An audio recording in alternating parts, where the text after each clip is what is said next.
Leo, thank you for convening this, and thanks to the Shanker Institute.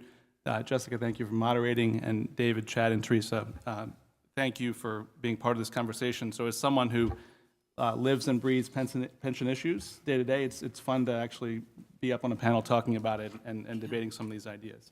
So I have what I hope is a short presentation for you all that's responsive to some of the other panelists and will allow us to have a full conversation with you all in terms of questions and the rest. As Jessica said, we really view the anchor of our work, the founding principle is that these assets in retirement plans are our members' deferred wages. And it's a tremendous pot of money. It's $4 trillion. And I think one of the driving motivations for the financial services industry is right now that $4 trillion collectively bargains down the cost of investment advice. And if they can get an individual to pay a multiple for a plain vanilla index fund versus a defined benefit plan, that's a no-win, that's a no-lose proposition for them. And what's most important to us is that these plans, as properly designed, allow our members to retire in financial dignity. So where is the real retirement crisis? It's in the private sector, where the numbers are just absolutely obscene. The Federal Reserve's not any left-wing outfit, and they let us know that of all workers of the entire pool of the workforce, about 1 in 3 have zero saved for retirement, zero, and 1 in 5 who are close to retirement, who are between 55 and 64 years old. And according to a poll that came out last week from a group called the National Institute on Retirement Security, 86% of people feel like we face a retirement crisis in this country. It's because of the numbers above that last bullet. And what other issue, what other divisive topic do you see people agreeing on something at an 86% rate? That's just remarkable, but I think it speaks to the real crisis that we're facing in the private sector. These numbers, I think, will hopefully update what Chad mentioned in that the funding level of pension plans isn't falling, it's actually getting better. And this underscores one of the key points I want to deliver to you all, which is that given time, these pension plans, long-term patient capital, will earn their way back. They'll earn their way back from a financial crisis caused in large part by Wall Street that cost these plans about a quarter of their assets. So if you look at the snapshot based on June 30th of last year, this is according to Wilshire recently, the funding level is 80% in all public plans. Where the funding level is not healthy, it's because the employer hasn't made the required contribution in places like Illinois and New Jersey.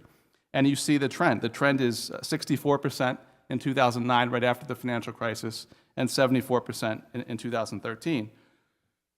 But what was most interesting for me in the NIRS, National Institute of Retirement Security numbers, where you have 8 out of 10 Americans saying all workers should have a pension plan, not just public workers. So, we debate and pull our hair out sometimes about pension envy. This is showing that folks look and see what public members have, teachers and cops and firefighters, and they want that too, which I think is important and will inform what I'll talk about in a second.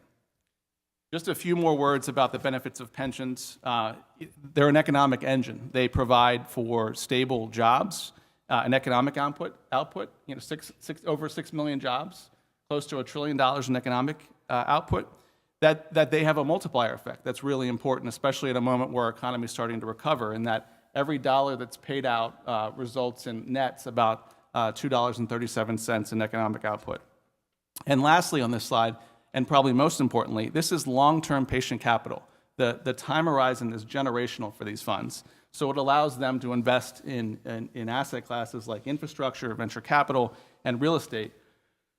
And just to say a quick word about infrastructure. So the AFT, with Randy Weingarten's leadership, has partnered with the Clinton Foundation starting in 2011 to encourage $10 billion worth of worker pension fund investment, public pension investment in infrastructure over 5 years. We finished that commitment, so $10 billion in 5 years. We completed that commitment last June, 2 years ahead of schedule, and Randy updated it recently at a Clinton panel a few weeks ago. We now have pension plans that we have members who are trustees on, and we have members who are obviously participants in. We have pension plans now that have allocated $14 billion into U.S. infrastructure, good jobs in the U.S., resulting in close to 140,000 jobs This is, for every $1 billion of infrastructure investment, it results in about 20,000 jobs. So this patient capital can invest in ways that both rebuild our country, build anew in terms of new infrastructure like the power grid, get a good return for our plans, and also put people back to work. And pension plans, defined benefit plans, are the ones leading that effort. Just a few more words on why there has been a disaster in the private sector with 401ks. And that is, EPI is represented here and just released an extremely valuable report that, if we want to incentivize recruitment and retention, cash balance plans, so plans that are a hybrid, that are part DC and that are part defined contribution and defined benefit, increase turnover, and that's not what we want from a retirement plan, as Teresa, I think, so persuasively set out. That, if you look at the track record of states that have gone, deeply red states that have gone from defined benefit to defined contribution, it's been a disaster. And it's caused those states to move back from a defined contribution plan to a defined benefit plan in places like West Virginia. So look at what happened in West Virginia. In West Virginia, I have the Alaska slide. West Virginia is similar. In Alaska, the unfunded liability, essentially doubled in about 8 years. And I think what's most important to note about defined benefit and defined contribution plans, when you compare them on an apples-to-apples basis, when you look at how they provide benefits, defined benefit plans actually provide the same benefit as a defined contribution plan for half the cost. So DB versus DC, defined benefit provides the same benefit for half the cost. Now, why is that? Well, it's because they get lower fees, as I talked about earlier, in terms of being able to not get gouged by Wall Street. One of the most important fights going on right now in Washington is the Department of Labor is insisting that individual investors, retail investors, have a higher duty of loyalty owed to them by the people who invest their money. The defined contribution providers who invest individuals' money are fighting that tooth and nail because right now they can invest in individuals' retirement assets according to what makes them the most money and not what's most suitable for the individual. It's patently absurd. And you don't have that obscenity in the defined benefit realm where we're pooling assets to get lower fees, a balanced portfolio, and better returns. And that's why defined benefit plan is half the cost. So I talked about this slide where a public opinion research is really trending in favor of pension plans. I think what's most encouraging for us right now for AFT is we've been able to join together with a pretty unlikely strange bedfellow coalition of unions, large Wall Street firms that manage defined benefit money, and a group of bipartisan state treasurers, as many Republicans as Democrats, to support expanding retirement access in the private sector. And not expanding retirement access with a 401k, you're on your own model, but expanding retirement access through pooled professional asset management, where, again, we give individuals access to a state retirement plan that can manage money for a worker in their small business. This started at 16 states last year and is now up to 20 states now, and we view it as encouraging and really getting at the numbers that I highlighted before from the Federal Reserve about the real crisis in the retirement sector. So I want to say two more things. I want to talk about the work we're doing around hedge fund managers that Jessica mentioned, and then I want to close in talking about a specific example from Chad's research about what this means for teachers who leave early.